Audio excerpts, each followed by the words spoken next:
Now, as the trading week comes to a close right here at the New York Stock Exchange, it has to be said, what a wild week it's been, and what a wild October we've had here on the markets. The major averages wrapping up a very choppy week. The S&P 500 and NASDAQ, which were both pulled lower by post-earnings slumps in Microsoft and Meta platforms, down about 1.1%, 1.3% for the week respectively, while the Dow Jones is up, but just 0.1%.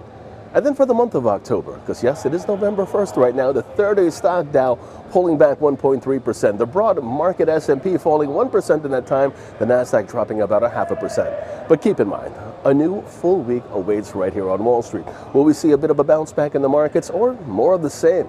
It's a busy week ahead, so let's go jump right into it and take a look at what will likely move the markets in the upcoming week.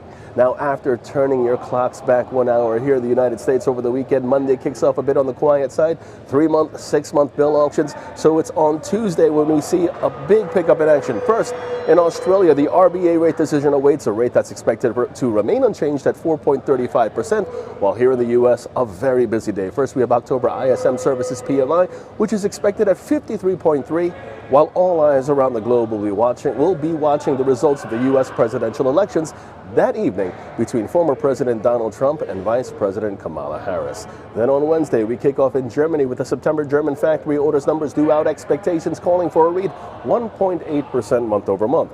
That will then be followed by the EU September Producer Price Index expected negative 0.7% month over month. Thursday sees us in China with the October imports, exports, and Chinese trade balance figures all due out. The Chinese trade balance expected $73.5 billion US. And in the United Kingdom, Great Britain, the Bank of England's interest rate decision due out.